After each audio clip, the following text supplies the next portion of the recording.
ওরা পরিষ্কার গলায় বলল, ছেলেটা তোকে অসম্ভব পছন্দ করে সীমা।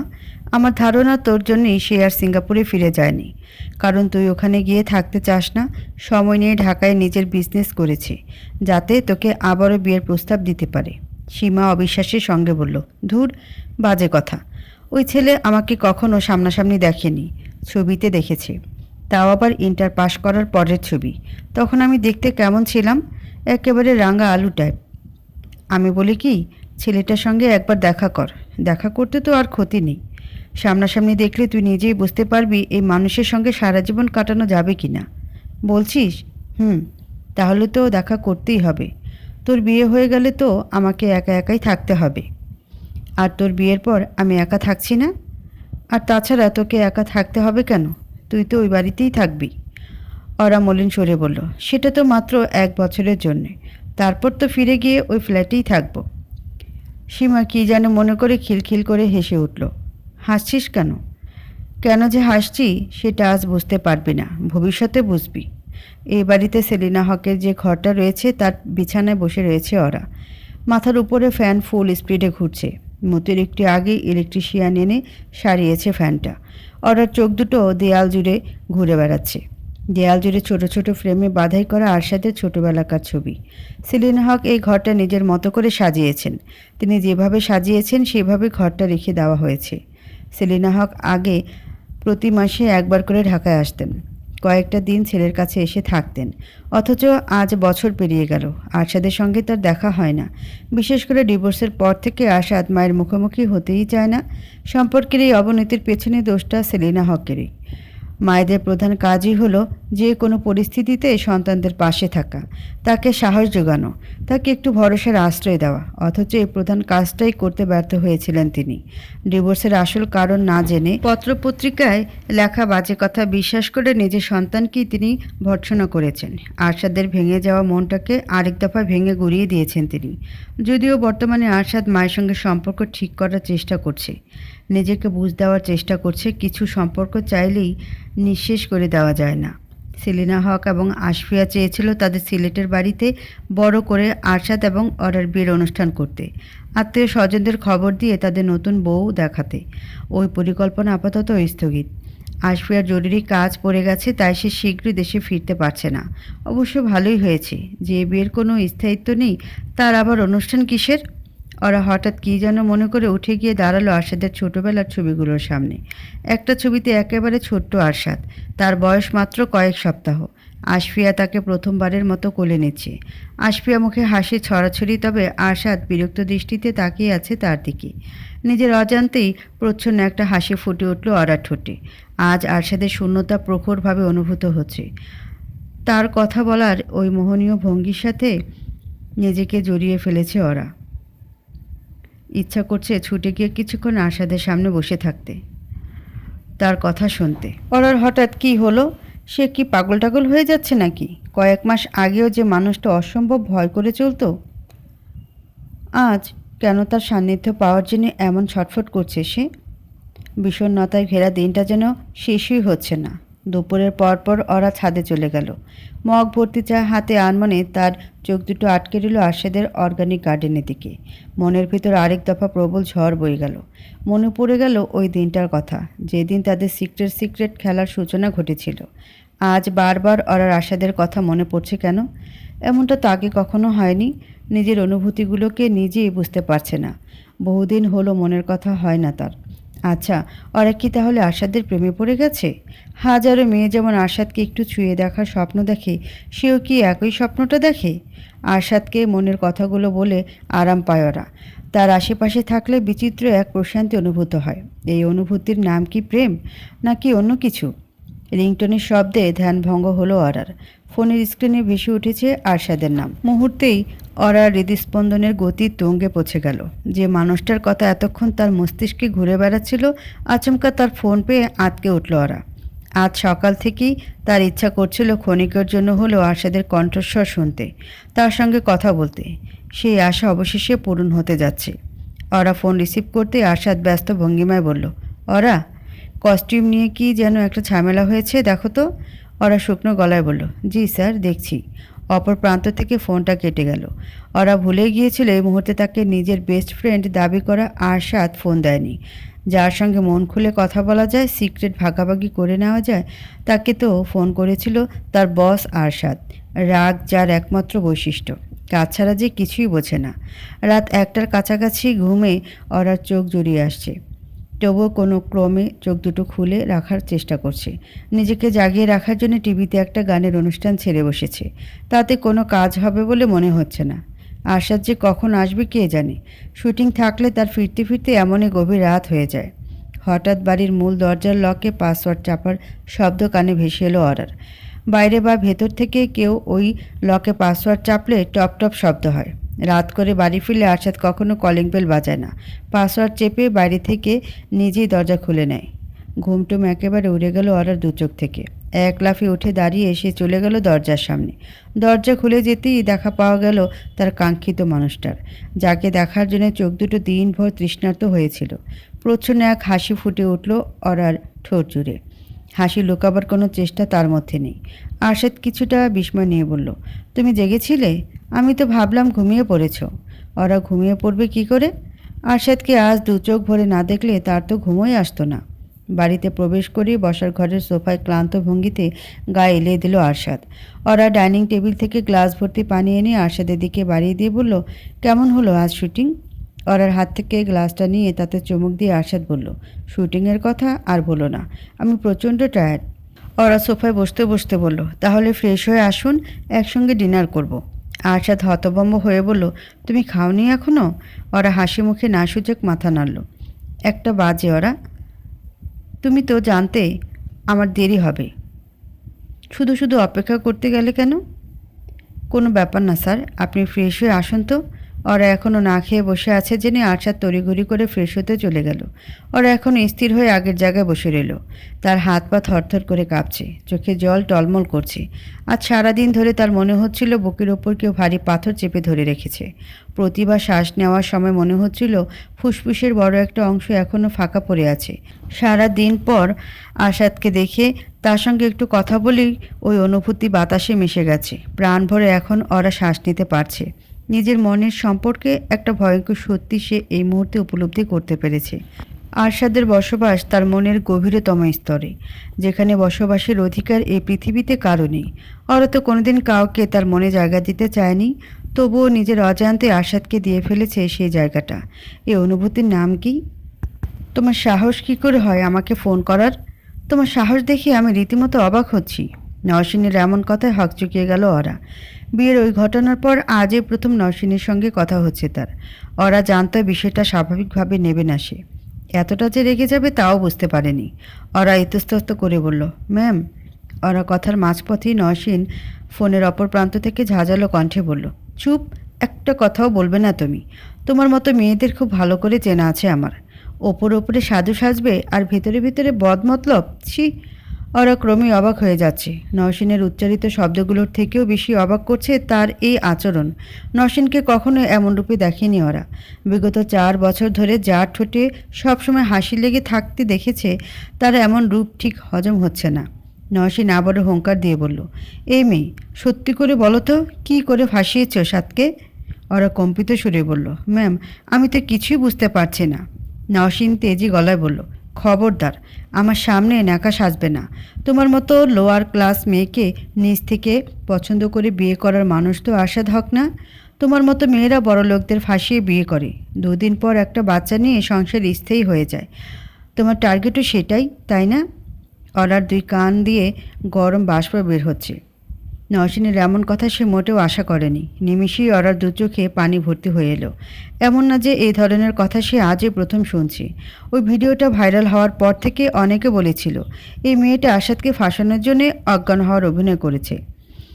অচেনা মানুষের কথায় অরার খারাপ ঠিকই লেগেছিল, তবে এতটা নয় যতটা আজ লাগছে, কারণ নওশিন তো আর অচেনা কেউ নয়। এই নওশিনকেই একটা সময় নিজের আদর্শ বলে মনে করতো ওরা। সত্যিটা আপনি জানেন না ম্যাম। সত্যি তো। নওশিন তার ছেলের হাসি হেসে বলল, তুমি সত্যির মতো করে কতগুলো মিথ্যা বলবে আর আমি তা শুনবো? আমার অত সময় নেই। কি ভেবেছিলে আমার জায়গা নেবে? না ম্যাম। তাহলে আমার অবর্তমানে কেন গিয়ে আমার সাজানো সংসারটা দখল করলে? তোমার মতো বেইমান মেয়ে পৃথিবীতে দ্বিতীয়টি নেই। আমি তোমাকে রাস্তা থেকে তুলে এনেছিলাম বলেই আজ তুমি এত বড় সাহস করতে পেরেছো। না হলে তো কোনোদিন স্বাদের ছায়াও পড়তো না তোমার উপর। মনে রেখো, তুমি স্বাদের জীবনে দ্বিতীয় নারী হয়েই থাকবে। মানুষ তোমাকে আশাধকে স্ত্রী হিসেবে চিনবে না, চিনবে দ্বিতীয় স্ত্রী হিসেবে। অরার মাথা প্রচণ্ড এক ঘূর্ণির ন্যায় ঘুরপাক খাচ্ছে। সে বুঝতে পারছে না তার কী বলা উচিত বা কেমন অনুভব করা উচিত। সে তো কারো সংসার দখল করেনি। আশাধকের স্ত্রীর আসন পাওয়ার লোভ তো তার নেই। নওশিন কিছুক্ষণ চুপ করে থেকে হঠাৎ মলিন কণ্ঠে বলল, কোথায় থাকো তুমি? স্বাদের সঙ্গে একই বিছানায় থাকো, তাই না? ওরা ক্লান্ত ভঙ্গিতে বলল, ম্যাম আপনি একটু আমার কথাটা শুনুন। নওশিন উঁচু সরে বলল, শ্যাট আপ। তোমার মতো নোংরা মেয়ের কথা শোনার রুচি আমার নেই। একটা কথা মনে রেখো, মানুষ জীবনে একবারই ভালোবাসে। স্বাদের প্রথম এবং শেষ ভালোবাসা আমি।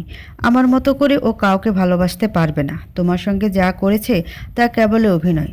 স্বাদ তোমাকে ইউজ করেছে। ইউজ করা শেষ হলে ছুঁড়ে ডাস্টবিনে ফেলে দেবে। অপর প্রান্ত থেকে ফোনটা কেটে গেল। তবুও মোবাইল কানে ধরে বসে আছে ওরা। লম্বা লম্বা শ্বাস নিয়ে নিজেকে সামলানোর চেষ্টা করছে সে। তার চোখ বেয়ে টপ টপ করে জল পড়ছে। চোখের জল লুকাবার কোনো প্রকার চেষ্টা তার মধ্যে নেই। আশাদ এতক্ষণ দোতলায় তার ঘরে ছিল। হঠাৎ সিঁড়ি বেয়ে নেমে এলো নিচে। বসার ঘরে চোখ পড়তে সে লক্ষ্য করলো ওরা সোফায় বসে আছে। তার হাত পা রীতিমতো কাঁপছে। অনবরত চোখ বেয়ে জল পড়ছে। নিজের অজান্তে আশাদের বুকটা ধক করে কেঁপে উঠল। এই মেয়েটার চোখে জল মানায় না। একটা সময় আশাদ প্রচুর মানসিক কষ্টে ভুগেছে, হয়তো এখনও ভুগছে। তাই অন্যকে কষ্টে দেখতে তার ভালো লাগে না। আরশাদ এগিয়ে গিয়ে শান্ত ভঙ্গিতে বলল, ওরা কি হয়েছে? কাঁদছো কেন তুমি? আরশাদের উপস্থিতি টের পেয়ে ওরা আঁতকে উঠল। তড়িঘড়ি করে চোখের জলগুলো মুছতে মুছতে বলল, কই? না তো স্যার। আরশাদ যথেষ্ট বুদ্ধিমান ছেলে। তার বুঝতে মোটেও অসুবিধা হলো না ওরার কান্নার পেছনে প্রকৃত কারণ কী। দুদিন হলো কথাকে নিয়ে দেশে ফিরেছে নওশিন। যদিও কথা ছিল তারা কানাডায় 6 মাস থাকবে। নির্ধারিত সময়ের 4 মাস আগেই নওশিনের আগমনে মনে মনে আরশাদ অবাক হলেও বিষয়টা গায়ে মাখেনি, বরং খুশিই হয়েছে। অবশেষে মেয়েকে দেখতে পারবে সে। ডিভোর্সের পর কথা যতবারই বাবার কাছে এসেছে, প্রতিবারই ওরা তাকে গাজীপুর থেকে নিয়ে এসেছে। আরশাদ তাই যথারীতি এবার ওরাকে বলেছিল আগামীকাল কথাকে গিয়ে নিয়ে আসতে, আর আজ নওশিনের সঙ্গে যোগাযোগ করে রাখতে। ওরা তার নির্দেশ অনুযায়ী নিশ্চয়ই নওশিনকে ফোন দিয়েছিল এবং এখন তার চোখে জল। কিছুই আর বুঝতে বাকি রইল না আরশাদের। আরশাদ ভ্রুকুচকে বলল, নওশিন কিছু বলেছে? না স্যার। আরশাদ হাত দুটো মুষ্টিবদ্ধ করে নিজের রাগটা নিয়ন্ত্রণ করার বৃথা চেষ্টা করল। নওশিন কী বলতে পারে সেটাও সে জানে। নির্ঘাত এই বিয়ে নিয়ে ওরাকে বাজে কথা শুনিয়েছে। একটু একটু করে আরশাদের রাগটা যেন বেড়েই যাচ্ছে। নওশিন কেন ওরাকে বিয়ে নিয়ে কিছু বলতে যাবে? আরশাদ ক্রুদ্ধ সুরে বলল, কি বলেছে নওশিন? ওরা ঠোঁটে কৃত্রিম একটা হাসি টেনে এনে বলল, কিছু বলেনি স্যার। আমি এমনি আমার কাছে মিথ্যা বলার চেষ্টা করবে না ওরা। কি বলেছে? স্যার কিছুই বলেনি। তুমি সত্যি বলবে নাকি আমি টেলিকম কোম্পানিকে ফোন করে কল রেকর্ড বের করব? এসব কিছুই করতে হবে না স্যার, আপনি আমার কথা বিশ্বাস করুন। আশাদ তীক্ষ্ণ কণ্ঠে বলল, তার মানে তুমি সত্যিটা বলবে না? ঠিক আছে। অরার মনে তীব্র ভয় ঢুকে গেল। না জানি আশাদ এখন আবার কি করে। তার পাগলামির কোনো সীমারেখা নেই। দেখা গেল সত্যি সত্যি টেলিকম কোম্পানিতে ফোন করে কল রেকর্ড বের করে ফেলেছে। আরশাদ তার পকেট থেকে ফোনটা বের করে কার নম্বরে যেন ডায়াল করতে আরম্ভ করেছে। ডায়াল করার ভঙ্গি দেখে মনে হচ্ছে যেন এই মুহূর্তে নিজের রাগ দিয়ে পুরো পৃথিবীটাকে পুড়িয়ে ফেলতে পারে সে। আরশাদ ফোন করেছে নওশিনকে। নওশিনের দেওয়া একের পর এক আঘাত সে নীরবে সহ্য করেছে। তবে তাকে আর প্রশ্রয় দেওয়ার অর্থ নিজের ক্ষতি নিজে করা। দুটো রিং বাজতে অপর প্রান্ত থেকে ফোনটা রিসিভ হয়ে গেল। নওশিন হাসি হাসি গলায় বলল, সাদ তুমি? আরশাদ কড়া ভাষায় বলল, তোমার সমস্যা কি? কি মনে করো নিজেকে? নওশিন কিছু না বোঝার ভান করে বলল, কি বলতে চাইছে তুমি সাদ? আরশাদ দাঁতে দাঁত চেপে বলল, কতবার বলেছি ওই বৃষ্টি নামে আমাকে ডাকবে না? অপর প্রান্তে নীরবতা। নওশিনের জবাবে কিছুই বলল না। আরশাদ আবারও উত্তপ্ত সুরে বলল, আমার লাইফে তোমার অস্তিত্ব কোথায়? তবুও কেন বারবার আমার লাইফে ইন্টারফেয়ার করতে হবে তোমাকে?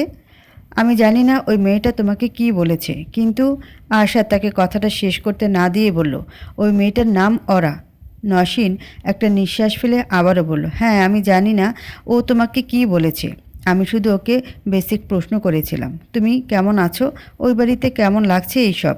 এর থেকে বেশি কিছু না, বিশ্বাস করো। আশাদ তার ছেলের হাসি হেসে বলল, বিশ্বাস তোমাকে? নওশীন আবারও চুপ করে রইল। তাকে আর যাই হোক বিশ্বাস কোনো ক্রমে করা যায় না, এটা সম্ভবত সে নিজেও জানে। ওরা আমাকে কিছুই বলেনি, কিন্তু আমি খুব ভালো করেই জানি তুমি ওকে কী বলেছ। নওশীন আহত গলায় বলল, একটা বাইরের মেয়ের জন্য তুমি আমার সাথে এমন আচরণ করছো? আশাদ নির্বিকার ভঙ্গিতে বলল, কে তুমি? আমার জীবনে তোমার বিন্দু মাত্র জায়গা নেই। তোমার চেহারাও আমি কোনোদিন দেখতে চাই না। আর যাকে তুমি বাইরের মেয়ে বলছো সে আমার wife. Don't ever dare to disrespect my wife. If you do, you will regret that for the rest of your life. দূর থেকে দাঁড়িয়ে আশাদের কথাগুলো শুনছিল ওরা। আচমকা এই কথাটায় তার সমস্ত অন্তরাত্মা হু হু করে কেঁপে উঠল। বুকের মাঝে হৃদয়টা ভয়ঙ্কর গতিতে নৃত্য আরম্ভ করলো। আশাদ কি বলল? আশাদ তাকে নিজের স্ত্রী বলে সম্বোধন করলো? আসলেই, নাকি ওরা ভুল শুনেছে? অপর প্রান্ত থেকে নওশীন দৃঢ় গলায় বলল, আর আমি তোমার বাচ্চার মা। ওই একটা কার্ডই আছে তোমার কাছে। কথায় কথায় বাচ্চার মা কার্ড প্লে করো। ভুলে যেও না, কেউ বাচ্চার মা হলেই তার 7 খুন মাফ হয় না। ও আচ্ছা, তাহলে কথা ওই বাড়িতে যাবে না যতদিন পর্যন্ত ওই মেয়েটা তোমার বাড়িতে আছে, ততদিন পর্যন্ত না। আরশাদ জোর গলায় বলল, কথা আসবে, কালকেই আসবে, দেখি তুমি কি করতে পারো। আরশাদ নিমিষেই ফোন কেটে দিয়ে সোজা সিঁড়ি বেয়ে দোতলায় উঠে গেল। রাগটা থেকে ঝরে পড়ছে। থপ করে সোফায় বসে পড়ল ওরা। 10 মিনিটের ব্যবধানে প্রচুর ধকল গেছে তার মস্তিষ্কের উপরে। প্রথমে নওশীনের ওই কড়া ভাষার কথাগুলো, তারপরে আবার আশাদের তাকে স্ত্রী বলে সম্বোধন করা। আচ্ছা, আশাদ কি মন থেকে তাকে স্ত্রী বলে সম্বোধন করলো? না, তা হয় নাকি? নিশ্চয়ই নওশীনকে রাগিয়ে দেওয়ার জন্য এমন কথা আশাদ বলেছে। আশাদ অরেকে নিজের সব থেকে ভালো বন্ধু বলে মনে করে, এর থেকে বেশি কিছুই না। ডিভোর্সের মানে তো একে অপরের থেকে চিরকালের জন্য আলাদা হয়ে যাওয়া। ওরা দেখেছে আরশাদ ডিভোর্সের পর থেকে নওশীনকে নিয়ে একেবারে মাথা ঘামায় না। সে কি করলো, কোথায় গেল, এসব নিয়ে বিন্দু মাত্র মাথা ব্যথা নেই আরশাদের। তবে নওশীন তার একেবারেই বিপরীত। তার সকল আগ্রহের কেন্দ্রবিন্দু যেন আরশাদ। ওরা কথাকে আনতে যতবারই গাজীপুরে গেছে ততবারই আরশাদকে ঘিরে হাজারো প্রশ্ন ছুড়ে দিয়েছে নওশীন তার দিকে। কিন্তু কেন? তাহলে কি নওশীন ডিভোর্সের পরেও ভুলতে পারেনি তাকে? প্রকৃতপক্ষে পেরেছে। আরশাদের প্রতি ভালোবাসা জাতীয় কোনো অনুভূতি তার কাজ করে না। মূলত নিজের স্বার্থেই আরশাদের ব্যক্তিগত জীবনের প্রতি তার এত আগ্রহ।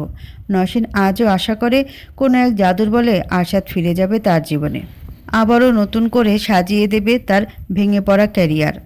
এই জন্যই ওর সঙ্গে আশাদের আচমকা এই বিয়েটা তার মেনে নিতে এত কষ্ট হচ্ছে। সূর্য ডুবে গেছে, তবুও খানিক উজ্জ্বলতা ছড়িয়ে আছে চারিদিকে। ছাদের দোলনায় ক্লান্ত ভঙ্গিতে বসে আছে ওরা। নওশীনের বলা কথাগুলো এখনও মাথা থেকে ঝেড়ে ফেলতে পারছে না সে। সে নাকি চিরকাল আরশাদের জীবনে দ্বিতীয় নারী হয়েই রবে।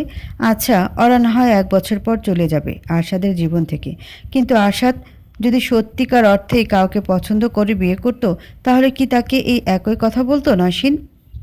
জীবন কোনো প্রতিযোগিতা নয় যে প্রথম নারী জিতে যাবে, দ্বিতীয় নারী হারবে।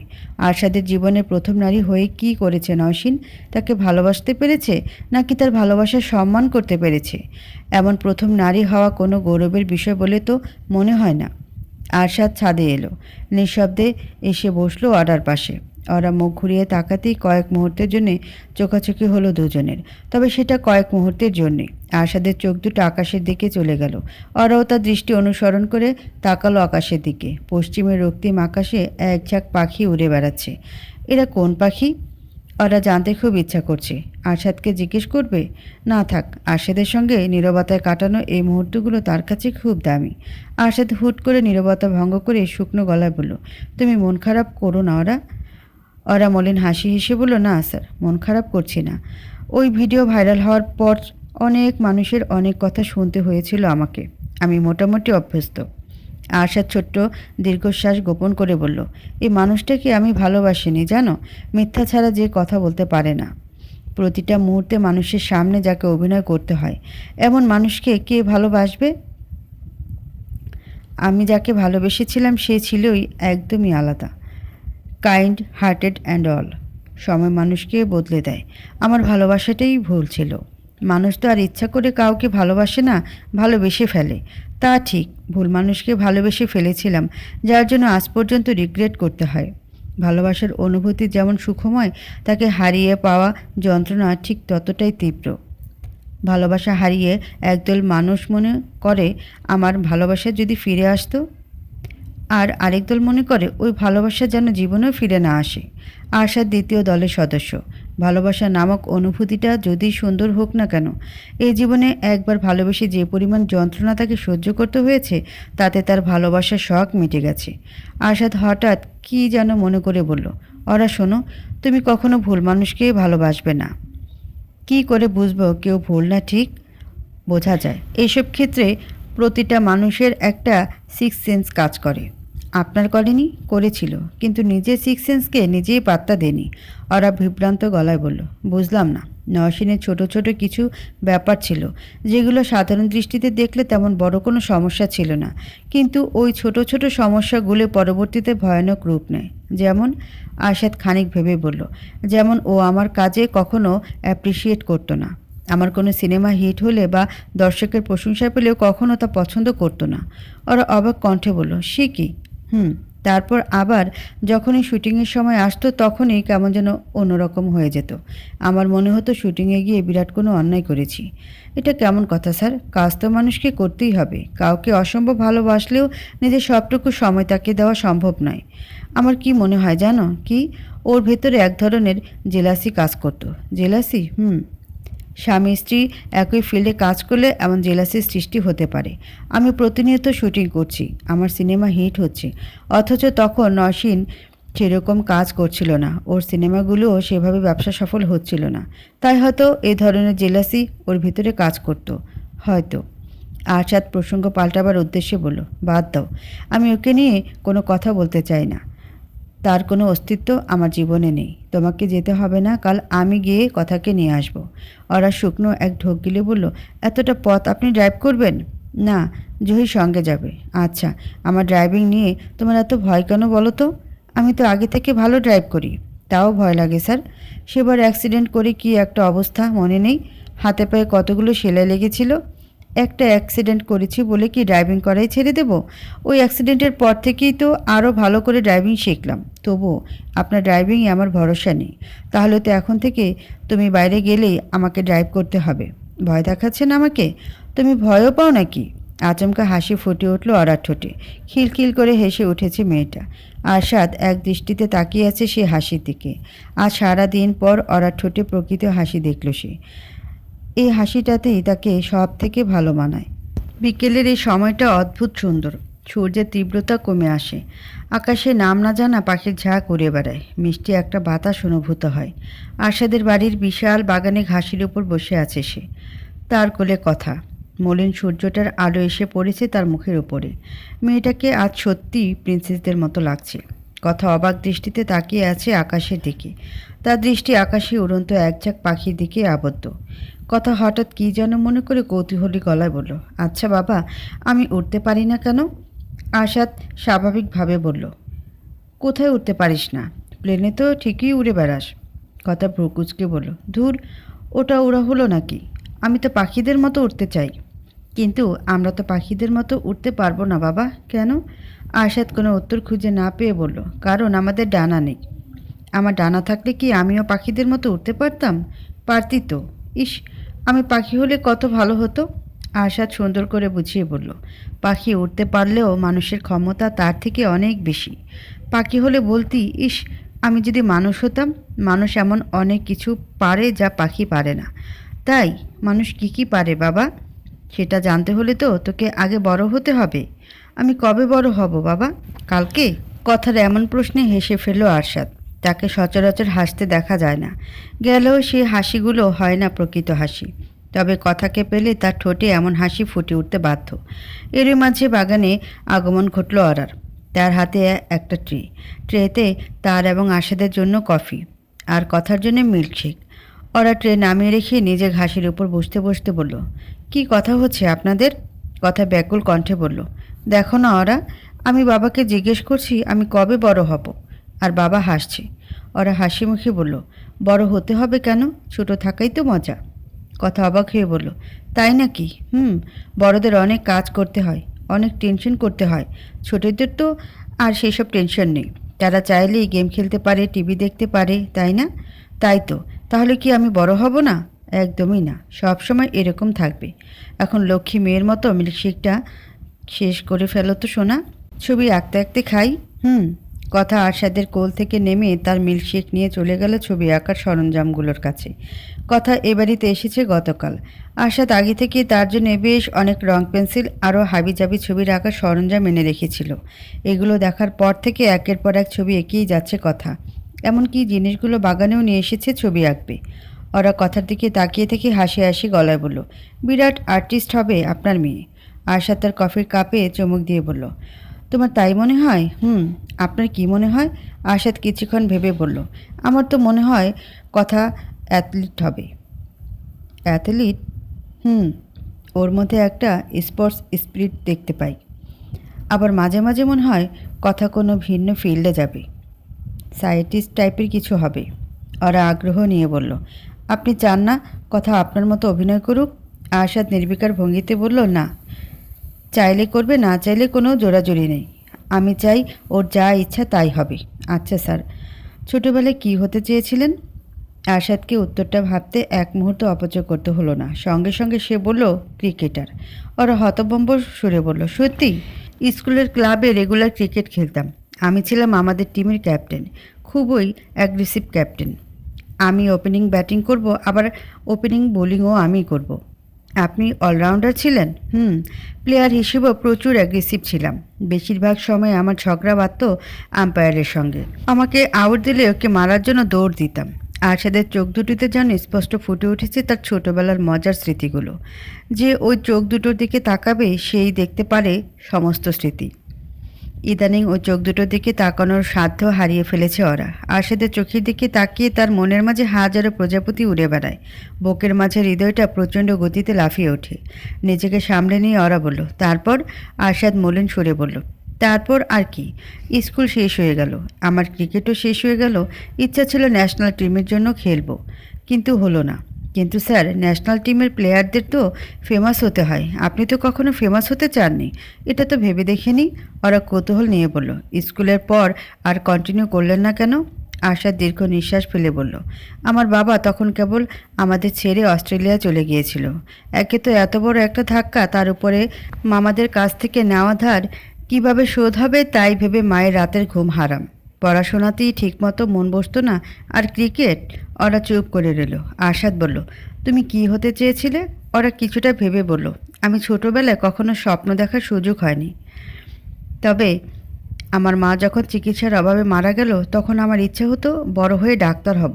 ভাবতাম আমি যখন ডাক্তার হব তখন দেশে কাউকে আর চিকিৎসার অভাবে মারা যেতে হবে না। কিন্তু পরে বুঝেছি ডাক্তার হওয়ার জন্য কঠিন সাধনা করতে হয়।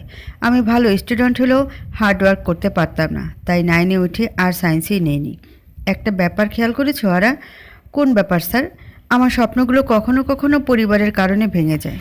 আমার স্বপ্ন যেমন ভেঙে গিয়েছিল, আর তুমি তো স্বপ্ন দেখার সুযোগই পাওনি। আসলেই এই জন্যই আমি চাই কথা যা ইচ্ছা সে তাই করুক। ছবি আঁকা শেষে তাদের দিকে উচ্ছ্বসিত ভঙ্গিতে ছুটে এলো কথা। তার ঠোঁট জুড়ে হাসির ছড়াছড়ি। হাসতে হাসতে এই কথা ছবিটা আশাদের দিকে বাড়িয়ে দিয়ে বলল, বাবা দেখো। আশাদ ছবিটা হাতে নিয়ে গভীর মনোযোগ দিয়ে দেখতে লাগলো। ছবিতে একটা পালতোলা নৌকা নদীতে ভেসে বেড়াচ্ছে। নৌকায় বসে রয়েছে 3 জন। তাদের সকলের মুখে প্রচ্ছন্ন একটা হাসি।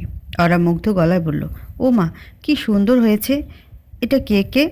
কথা আঙ্গুল দেখিয়ে বলল, এটা আমি, এটা বাবা, আর এটা ওরা। এই বাড়ির দোতলায় আশাদের ঘর এবং বিশাল লাইব্রেরির ঘর ছাড়াও আরও 2টো ঘর রয়েছে। তার একটা বর্তমানে সাজানো হচ্ছে কথার ঘর হিসেবে। কথা দীর্ঘদিনের অভিযোগ এই বাড়িতে তার নিজের কোনো ঘর নেই। সেই অভিযোগের ভিত্তিতে আশাদ এই ঘরটাকে কথার ঘর হিসেবে নতুন করে সাজিয়েছে। দেয়াল জুড়ে তার পছন্দের কার্টুনের ওয়ালপেপার লাগানো হয়েছে। ঘরের এক কোণে তার সব খেলনা আর পুতুলগুলো রাখা হয়েছে। যাতে কথা সেখানেই তার খেলনা ছড়িয়ে ছিটিয়ে খেলতে পারে। নতুন একটা স্মার্ট টিভি আনা হয়েছে। দিন রাত কার্টুন ছাড়া কথার মন টেকে না। এছাড়াও সবুজ রঙের সুন্দর একটা স্টাডি টেবিল আনা হয়েছে। কথার পছন্দের রং সবুজ। যদিও বাবার কাছে এসে কথা কখনো পড়তে বসে না, তবুও যাতে তার ইচ্ছা হলে এখানে বসে পড়তে পারে বা ছবি আঁকতে পারে, সেজন্য এই টেবিল। আজকালকার স্মার্ট টিভিগুলো আবার গেমও খেলা যায়। কার্টুন দেখে বিরক্ত হয়ে গেলে কথা টিভিতে গেম খেলে। আরশাদ বিছানায় বসে তার জন্য গেমগুলো ইনস্টল করে দিচ্ছে। আর ওদিকে এ পর্যন্ত কথা যতগুলো ছবি এঁকেছে সবগুলো ওরা ছোট ফ্রেমে ভরে দেয়ালে ঝুলিয়ে রাখতে ব্যস্ত। কথা অবাক চোখে দুজনের কাজ দেখছে। কাজের ফাঁকে ওরা হাসি মুখে বলল, কথা, তোমার নতুন ঘর পছন্দ হয়েছে? কথা উৎফুল্ল ভঙ্গিতে বলল, খুব পছন্দ হয়েছে ওরা। আরশাদ আত্মবিশ্বাসী ভঙ্গিতে বলল, পছন্দ তো হতেই হবে, বাবা ডিজাইন করেছে বলে কথা। ওরা বলল, আমিও হেল্প করেছি। কথা হঠাৎ কী যেন মনে করে বলল, আচ্ছা ওরা, তুমি কি সত্যি সত্যি এখন থেকে এই বাসায় থাকবে? ওরা মজার ছলে বলল, মানুষ মিথ্যা মিথ্যেই থাকতে পারে বুঝি। ওরা এই বাড়িতে আসার পর এবারই প্রথম এলো কথা। ওরা ভয়ে ছিল তাকে এ বাড়িতে দেখিয়ে কথার প্রতিক্রিয়া না জানি কেমন হয়। কথা যদি তার সার্বক্ষণিক উপস্থিতি পছন্দ না করে। আসলে সেরকম কিছুই হয়নি। বড়দের মধ্যে কথা সব থেকে বেশি পছন্দ করে ওরাকে। নিজের প্রিয় বড় মানুষকে এ বাড়িতে দেখে কথার আনন্দের সকল সীমা ছাড়িয়ে গেছে। এখনও বিশ্বাস করতে কষ্ট হচ্ছে ওরা সারাক্ষণ তার কাছেই আছে। রাতে খাবার টেবিলে সাধারণত নিজেদের মধ্যে কথা বলে আরশাদ এবং ওরা। কখনো কাজ নিয়ে, শুটিং নিয়ে, আবার কখনো জীবনের বিশেষ কোনো ঘটনা নিয়ে। তবে আজ কথা বলার বিন্দুমাত্র অবকাশ পেল না দুজনের কেউ। সকল কথা ঝুলি আজ কথার কাছে। আরশাদ মেয়েকে খাইয়ে দিতে দিতে বলল, এটা কিন্তু ঠিক না বাবা। তুই না গুড গার্ল, গুড গার্লরা মারামারি করে। কথা জোর গলায় বলল, কিন্তু বাবা, ওই ছেলেটা তো আমার সব বই ছিঁড়ে ফেলেছে। তুইও ওর সব বই ছিঁড়ে ফেলতি। ঘুষি মারাটা একটু বেশি বাড়াবাড়ি হয়ে গেল না? 2 মাস পর দেশে ফিরে ক্লাসে গিয়ে কথা একটা ছেলের নাক বরাবর সজোরে ঘুষি মেরে আসে। এ নিয়ে ক্লাস টিচার বাসায় অভিযোগ জানিয়ে একাকার কাণ্ড করেছে। তবে কথার মতে যে ছেলেটাকে সে ঘুষি মেরেছে সে আস্ত একটা বাদর। বাদর তার সঙ্গে বাদরামি করেছে, তাই সে ঘুষি মেরেছে। ভবিষ্যতে বাদরামি করলে ফের ঘুষি খাবে। কথা গাল ফুলিয়ে বলল, আমার রাগ হয়েছিল। রাগ হলে কি করব আমি? ওরা আরশাদের দিকে তাকিয়ে বলল, অবিকল আপনার রাগটা পেয়েছে। আরশাদ ভ্রুকুচকে বলল, তাই বলে আমি কাউকে ঘুষি মারি না। এখন না হয় মারেন না। ওর মতো বয়সে তো ঠিকই আম্পায়ার বেচারাকে মারার জন্য দৌড়াতেন। ওরার এমন কথায় সে এবং কথা দুজনে হেসে কোটি কোটি হলো। কথার সঙ্গে আজ আরশাদ এবং তার দিনটা দারুণ কেটেছে। ইস, মেয়েটা এখানে থেকে গেলে না জানি কত ভালো হতো। রাত 9টা 33। ইতিমধ্যে কথার ঘুমের সময় পার হয়ে গেছে। বাবার কাছে এলে কথা সাধারণত একটু রাত করেই ঘুমায়। তবুও ঘুম নিয়ে আশাদের কড়াকড়ির কারণে বেশি রাত জাগতে পারে না। বসার ঘরের সোফায় কথা অরার কোলে বসে টিভি দেখছিল। আশাদ হঠাৎ এসে বলল, বাবা চল এখন, আবার কালকে টিভি দেখবি। কথা অস্পষ্ট গলায় বলল, আচ্ছা তুমি যাও, আমি অরাকে গুড নাইট বলে আসছি। আমাকে যেতে হবে কেন?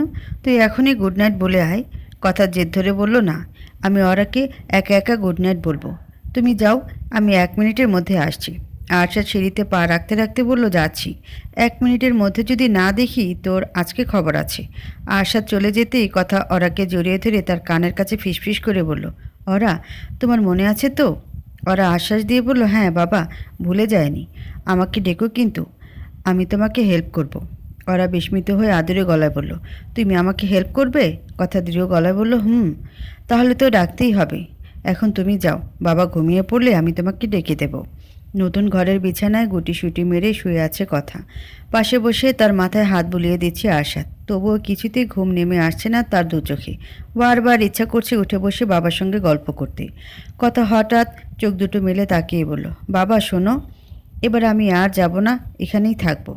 আরশাদ নির্বিকার ভঙ্গিতে বলল, এই একই কথা তো প্রতিবারই বলিস। এবার সত্যি সত্যি বলছি। কেন? এবার এমন কি হয়েছে? এবার এখানে ওরা আছে।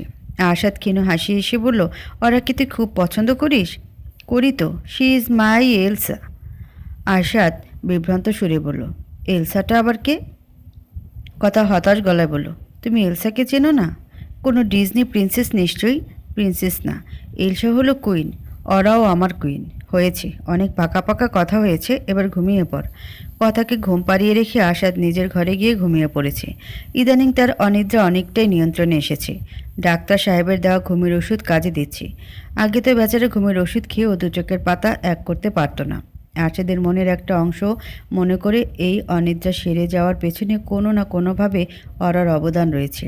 অরা এ বাড়িতে আসার পর থেকে আশার তার মনের গভীরতম স্তরে জমে থাকা কথাগুলো বলার মতো একজন মানুষ পেয়েছে। যন্ত্রণার কথাগুলো কারো ভাগাভাগি করে নিলে মন অনেকটাই হালকা হয়ে যায়। কথা ঘুমাতে চলে যাওয়ার পর ওরা কতগুলো কাজ এগিয়ে রাখলো। কেকের ব্যাটার তৈরি করে ওভেনে ঢুকিয়ে দিল আর চুলায় বসিয়ে দিল পায়েস। কেক তৈরি হতে হতে প্রায় ৪৫ মিনিট লেগে গেল। ওদিকে পায়েস রান্নাও শেষ করে ফেলেছে ওরা। ওভেনে কেক তৈরি হওয়ার পর সেটা কয়েক ঘন্টা ফ্রিজে রেখে ঠান্ডা করে নিতে হয়, না হলে ক্রিমটা ঠিকমতো বসে না। তবে এখন সেই সময় নেই, তাই ওরা কেকটা ডিপ ফ্রিজে ঢুকিয়ে রাখলো। ডিপের তীব্রতা যতটুকু ঠান্ডা হতে পারে। ১১টার কাছাকাছি ওরা রান্নাঘর থেকে পা বাড়ালো কথার ঘরের দিকে। ছোট ছোট পা ফেলছে যাতে কোনো আওয়াজ না হয়। সব কাজ শেষ হয়ে গেলেও মজার একটা কাজ বাকি, কেক ডেকোরেশন। এই কাজটা ওরা কথাকে নিয়ে করবে। এমনিতেই মেয়েটা বলে রেখেছিল ওরাকে হেল্প করবে। ঘুম থেকে উঠে যদি দেখে ওরা একাই সব কাজ শেষ করে ফেলেছে তাহলে নির্ঘাত রেগে যাবে। তার তো আবার বাবার মতো রাগ বেশি। ঘরের বাতি না জ্বালিয়ে ওরা ফিসফিস করে ডাকলো, কথা কথা। অন্ধকারের মধ্যেও ওরা স্পষ্ট দেখতে পেল ছোট্ট কথার সঙ্গে সঙ্গে উঠে বসেছে। ওরা অবাক গলায় বলল, তুমি ঘুমাওনি? না তো। কেন সোনা? ঘুমালে তো আর উঠতে পারবো না, তাই ঘুমায়নি। ওরা বাতি জ্বালিয়ে কথা কোকে কোলে নিয়ে মুগ্ধ গলায় বলল, বাহ, তুমি তো অনেক চালাক। চালাক মানে কি? ওরা ওরা কিছুক্ষণ ভেবে বলল, চালাক মানে ক্লেভার। কথা বেশিরভাগ সময় বাংলায় কথা বললেও বেশ অনেক বাংলা শব্দের অর্থ জানে না। সেক্ষেত্রে তাকে ইংরেজি শব্দটা বলতে হয়। আচ্ছা, চালাক ভালো হয় নাকি খারাপ? ভালোও হতে পারে আবার খারাপও হতে পারে। সেটা কিভাবে এখন বুঝবে না, বড় হলে বুঝবে। কথা থমথমে গলায় বলল, কিন্তু তুমি তো বড় হতে না করলে। ওহ, তাই তো। আচ্ছা, চালাকরা ভালো হয়, যেমন আমার কথা শোনা। সীমার জন্যে কাপ কেক বানাতে বানাতে ওরার কেক বানানোর হাত বেশ ভালোই পেকেছে। তবে সমস্যা হলো সীমার জন্যে বানানো কাপ কেকের ডিজাইন এলোমেলো হলেও সমস্যা নেই, তবে আজ সমস্যা আছে। কোনোভাবে ভুল করা যাবে না। ক্রিমের ব্যাগটা নিয়ে ডিজাইন করতে গিয়েই ওরার হাতটা কেঁপে উঠছে। কেকের উপরে কী ডিজাইন হবে তা কথা ঠিক করে দিয়েছে। ওরাকে সুপারম্যানের লোগো আঁকতে হবে। সুপারম্যানের লোগোর একটা ছবি গুগল থেকে নামিয়ে পাশে রেখেছে ওরা। দেখে দেখে ডিজাইনটা করার চেষ্টা করেছে, তবুও হাত কাঁপাকাঁপি যেন থামছেই না। ওরা কথাকে সাবধান করে দিয়ে বলল, আমি কিন্তু ভালো করে আঁকতে পারবো না, কথা ভুল হবে। কথা পাশে গালে হাত দিয়ে দাঁড়িয়ে ওরার কেক সাজানো দেখছিল। এমন কথা শুনে জোর গলায় বলল, না, আমি জানি তুমি সুন্দর করে আঁকবে। কথা, তুমি কেকের উপরে সুপারম্যানের সাইন আঁকতে বললে কেন? কারণ সুপারম্যান আমার ফেভারিট সুপার হিরো, আর বাবা আমার সুপার হিরো। বাবাকে অনেক ভালোবাসো, তাই না? হ্যাঁ, আমি বাবাকে লবণের মতো ভালোবাসি। লবণের মতো? কথা লম্বা শ্বাস নিয়ে বলল, কেন, ওই গল্পটা শোনোনি? একটা রাজার ৩ মেয়ে ছিল। একটা মেয়ে তাকে চিনির মতো ভালোবাসে, আর একজন গুড়ের মতো ভালোবাসে, আর শেষের জন লবণের মতো ভালোবাসে। রাজা এই শুনে খুব রেগে গিয়েছিল, কিন্তু পরে বুঝতে পেরেছে লবণ সব থেকে বেশি ইম্পর্ট্যান্ট। লবণ ছাড়া তো আমরা খেতেই পারি না। কী যুগ এসে গেল! আগে বড়রা বাচ্চাদের গল্প শোনাতো, আর এখন বাচ্চারা বড়দের গল্প শোনাচ্ছে। ওরা চমৎকৃত হয়ে বলল, বাহ কথা, তুমি তো অনেক সুন্দর সুন্দর গল্প জানো। কে বলেছে তোমাকে এই গল্পটা? আমি নানির বাসায় গিয়েছিলাম না, নানি বলেছে। ঘড়িতে কাটায় কাটায় রাত ১২টা। কথা এবং ওরা দাঁড়িয়ে আছে আরশাদের ঘরের সামনে। ওরার হাতে কেকটা। তার বুক ধুকপুক করছে। মনের মাঝে বিচিত্র এক আনন্দ আর উদ্দীপনা কাজ করছে। না জানি এই সারপ্রাইজে আরশাদের প্রতিক্রিয়া কেমন হয়। কথা তার ছোট্ট হাতে অনবরত দরজায় টোকা দিয়ে যাচ্ছে, তবুও অপর প্রান্ত থেকে কোনো সাড়া শব্দ নেই। আশাদের এই এক বদভ্যাস, হয় সারা রাত জেগে থাকবে আর ঘুমিয়ে পড়লে আর ওঠার নামই নেবে না। কথা ব্যর্থ হয়ে বিরক্ত গলায় বলল, অরা, তুমি এই দরজাটা খুলতে পারো? ওরা কিঞ্চিত সংশয় নিয়ে বলল, পারি, কিন্তু বাবা যদি রাগ করে? ধুর, বাবা আমার উপরে রাগ করবে? কী যে বলো তুমি! আরশাদের ঘরের লকের পাসওয়ার্ডটা এখনও মনে রেখেছে ওরা, 24009।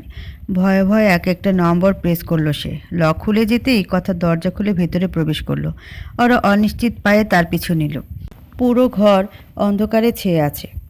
এসির হিমশীতল হাওয়া গায়ে লাগতেই যেন হাড় হিম হয়ে গেল। ওরা গিয়ে সাবধানে ডিম লাইট ধরিয়ে দিল। কাঁধ পর্যন্ত ব্ল্যাঙ্কেট টেনে ঘুমাচ্ছে আরশাদ। তার চোখে মুখে অদ্ভুত এক স্নিগ্ধতা। এক মুহূর্তের জন্যই অরার ইচ্ছা হলো তার ঘুমটা না ভাঙিয়ে সারা রাত তার দিকে তাকিয়ে থাকতে। মুহূর্তেই সামলে নিল নিজেকে। আজকাল এমন লাগাম ছাড়া হয়ে যাচ্ছে তার উচ্ছাগুলো। কথায় বিছানায় উঠে বসে ঘুমন্ত আরশাদের গায়ে আলতো ধাক্কা দিয়ে বলল, বাবা, বাবা, বাবা ওঠো না। আরশাদ ঘুম জড়ানো কণ্ঠে বলল, ওঠো না বাবা। আরশাদের মাঝে কোনো প্রকার হেলদোল নেই। ঠিক আগের ভঙ্গিতে ঘুমিয়ে রইল সে। কথা অরার দিকে তাকিয়ে বিরক্ত গলায় বলল, উঠছে না তো। অরা বলল, আবার ডাকো। কথা এবার গলা ফাটিয়ে ডাকলো, বাবা। আরশাদের ঘুম মনে হয় তাতে কিছুটা ভাঙলো। চোখ মেলে তাকিয়ে বলল, কি মা? ওঠো আগে। আরশাদ উঠে বসতে বসতে বলল, কি হয়েছে? ভালোভাবে আরশাদ চোখ মেলে তাকিয়ে দেখল কেক হাতে অরা দাঁড়িয়ে রয়েছে। কেকের উপরে জ্বলন্ত মোমবাতি। আরশাদ আর কিছু বুঝে ওঠার আগেই কথা উৎফুল্ল ভঙ্গিতে গান ধরল, happy birthday to you, happy birthday to you, happy birthday dear বাবা, হ্যাপি বার্থডে টু ইউ। যার জন্মদিন উদযাপনের জন্য সারা দেশ মুখিয়ে থাকে তার নিজেরই কোনো খবর নেই। একেবারে ভুলে গিয়েছিল আজকের দিনটার কথা। বহু বছর হয়ে গেল নিজের জন্মদিন পালন করে না আরশাদ। মানুষের হয়তো অ্যাটেনশন থেকে বাঁচতে এই দিনটা ঘরেই কাটিয়ে দেয় সে। আরশাদ অবাক হয়ে অরার দিকে তাকিয়ে বলল, আজকে 18 তারিখ? অরা প্রচ্ছন্ন হাসি এসে হ্যাসূচক মাথা নাড়ল। কথা বাবাকে জড়িয়ে ধরে মিষ্টি গলায় বলল, হ্যাপি বার্থডে বাবা। আরশাদ কথার কপালে চুমু খেয়ে বলল, থ্যাংক ইউ সোনা। তুই জানলে কিভাবে? তোর মনে ছিল? আমি মনে রাখতে পারি না তো, ওরা আমাকে মনে করিয়ে দিয়েছিল। বিছানার ওপরে কেকটা নামিয়ে রাখতে রাখতে ওরা বলল, এখন বাবার সাথে কেকটা কেটে ফেলো তো। কথা বলল, বাবা জানো এই কেকের ডিজাইন আমি করেছি। তাই নাকি? আমি ওরাকে যেভাবে বলে দিয়েছি ও সেভাবেই ডিজাইন করেছি, তাই না ওরা? আরশাদ আরেক দফা অবাক হয়ে ওরাকে বলল, তুমি কেকও বানাতে পারো? চেষ্টা করেছি, খেয়ে বলুন তো কেমন হয়েছে। কেক কাটা পর্ব শেষে কথা আরশাদকে বসার ঘরে নিয়ে এলো। আজ সকালে সে ওরার সঙ্গে বাইরে গিয়ে বাবার জন্য অনেক গিফট কিনেছি। সবই কেনা হয়েছে তার পছন্দ মতো। ওরা আগে থেকে সবগুলো গিফট রঙিন র্যাপিং পেপারে মুড়িয়ে রেখেছিল। আরশাদ একটা একটা করে গিফট খুলছে আর কথার উচ্ছ্বাস ক্রমেই বেড়ে যাচ্ছে। বাবার জন্মদিন উদযাপনের এক পর্যায়ে ক্লান্ত হয়ে সোফার উপরেই ঘুমিয়ে পড়ল। আরশাদ তাকে কোলে নিয়ে সাবধানে ঘরে রেখে এলো। রাত 1টা বাজে। ব্যস্ত ঢাকার এই নিস্তব্ধ রূপ বড়ই অসহনীয়। ছাদে একা দাঁড়িয়ে রয়েছে আরশাদ, তার হাতে জ্বলন্ত সিগারেট। কথার কাছ থেকে পাওয়া অপ্রত্যাশিত সারপ্রাইজে সত্যিই তার বিস্ময়ের সকল সীমা ছাড়িয়ে গেছে। সে তো কোনোদিন ভাবতেই পারেনি জন্মদিনে মেয়ের কাছ থেকে এমন সারপ্রাইজ পাবে। হঠাৎ তার পাশে এসে দাঁড়ালো ওরা। তার উপস্থিতি যেন এই মুহূর্তটাকে আরও সুন্দর করে দিল। ওরা ক্ষীণ সুরে বলল, আজকের দিনে এই বাজে জিনিসটা না খেলে হয় না। আরশাদ কয়েক মুহূর্ত শান্ত দৃষ্টিতে তাকালো অরার দিকে। সুপারস্টার আরশাদ হককে সিগারেট খেতে বারণ করার সাহস এই পৃথিবীতে কারও নেই। অরার জায়গায় অন্য কেউ থাকলে আরশাদের রাগ আশেপাশের সব কিছু তছনছ করে ফেলত। তবে এটা অরা বলেই হয়তো আরশাদ তেমন কিছুই করল না। সদ্য জ্বালানো সিগারেটটা ফেলে দিয়ে বলল, হয়। নীরবতার মাঝে অনেকটা সময় দাঁড়িয়ে রইল তারা। সব থেকে ভালো হতো যদি এই প্রশান্তিময় নীরবতা যদি কোনো দিন শেষ না হতো। ওরা হঠাৎ নীরবতা ভঙ্গ করে বলল, এটা কিন্তু ঠিক না স্যার। কোনটা? পুরো দেশ আপনার জন্মদিন সেলিব্রেট করে, আর সেখানে আপনি নিজেই নিজের জন্মদিন ভুলে বসে আছেন। একেবারে মাথা থেকে চলে গিয়েছিল। অনেক দিন হলো নিজের বার্থডে সেলিব্রেট করি না, আজ তো করলেন। All thanks to you. কথার গিফটগুলো কেমন লাগলো?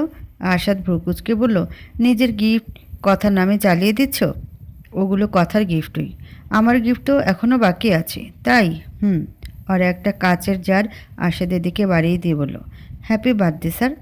আশা জিনিসটা হাতে নিতে নিতে বলল, থ্যাংক ইউ। আরশাদ এবার ভালো করে লক্ষ্য করলো অরার গিফট। মাঝারি সাইজের একটা কাচের জার ভর্তি ভাঁজ করে রাখা কতগুলো চিরকুট, আর জারের বাইরে থেকে একটা কাগজে লেখা জার অফ সিক্রেটস। আরশাদ কৌতূহলী ভঙ্গিতে বলল, জার অফ সিক্রেটস? এই জারে আমার এক একটা সিক্রেট বন্দি। এটা তো ঠিক হলো না। তোমার মুখ থেকে এক একটা সিক্রেট শুনতে আমার ভালো লাগছিল। সবসময় এই জার থেকে সিক্রেট পড়তে পারবেন কে বলল? তাহলে আমি যখন আপনার আশেপাশে থাকবো না, কিন্তু আপনার খুব সিক্রেট শুনতে ইচ্ছা হবে, শুধু তখনই এখান থেকে একটা চিরকুট নিয়ে পড়বেন, এর আগে না। বহু কষ্টে এত বছর পর তিতলির নম্বর খুঁজে পেয়েছে নওশিন। এই তিতলি মেয়েটা ঢাকায় একটা প্রাইভেট ডিটেকটিভ এজেন্সি চালায়। মানুষের প্রয়োজনে গোয়েন্দা সরবরাহ করা তার কাজ। নাটক সিনেমায় আমরা দেখি কোনো খুন খারাপি হলে এসব গোয়েন্দা কোথা থেকে যেন উদয় হয়ে অত্যন্ত বিচক্ষণতা ও দক্ষতার সঙ্গে খুনিকে খুঁজে বের করে। বাস্তবে এমন হয় না। তিতলির এজেন্সির প্রধান ক্লায়েন্ট বিবাহিত মানুষেরা। কখনো স্বামী স্ত্রীর পেছনে গোয়েন্দা লাগায়, কখনো স্ত্রী স্বামীর পেছনে। অবিশ্বাস্য হলেও সত্য, ডিভোর্সের আগে বিয়েটা যখন টিকে ছিল, নওশীন তখন একবার আরশাদের পেছনে গোয়েন্দা লাগিয়েছিল। আরশাদ তাকে যে সময় দিচ্ছে না, সেই সময়গুলো কি অন্য কাউকে দিচ্ছে, নাকি আসলে শুটিং নিয়ে ব্যস্ত, এই কৌতূহল মেটানোর জন্যে। তবে শেষ রক্ষা হয়নি। আরশাদ সর্বক্ষণ দুজন বলশালী বডিগার্ড নিয়ে চলাফেরা করে। তারা ওই গোয়েন্দাকে ধরে ফেলে।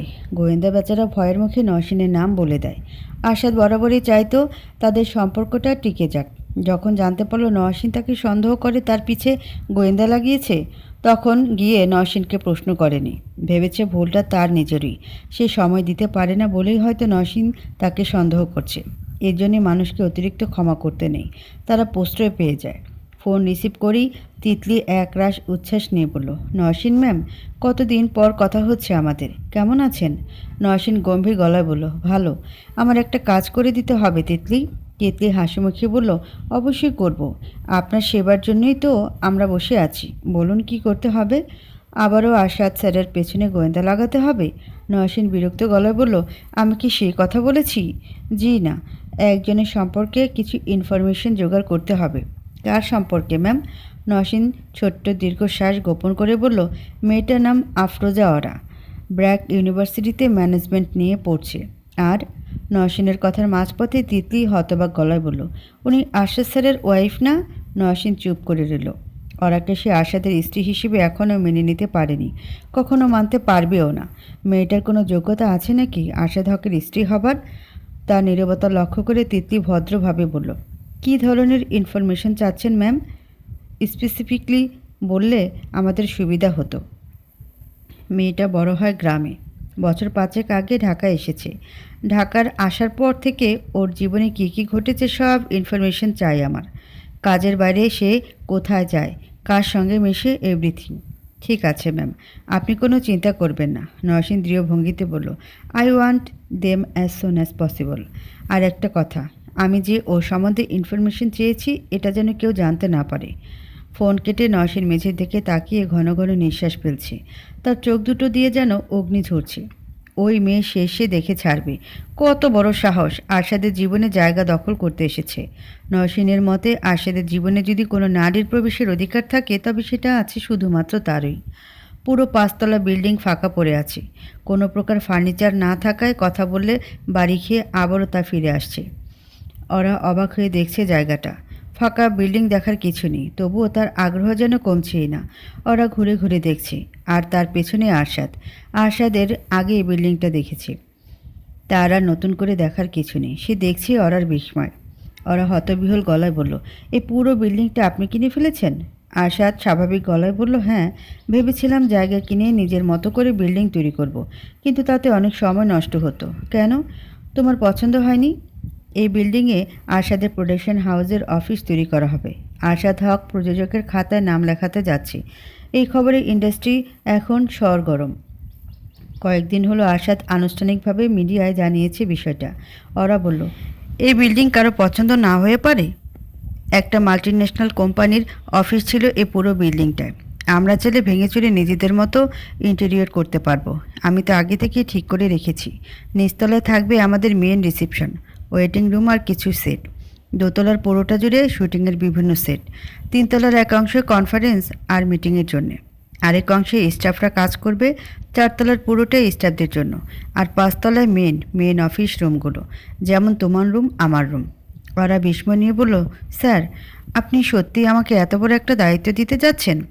আরশাদ ক্ষীণ হাসি হেসে বলল, তোমার এখনও বিশ্বাস হচ্ছে না? সত্যি বলতে কি না, আমার কি সে যোগ্যতা আছে? আমি তোমাকে অনেক কনফিডেন্ট মেয়ে বলে মনে করতাম ওরা, আর এই তোমার কনফিডেন্সের অবস্থা।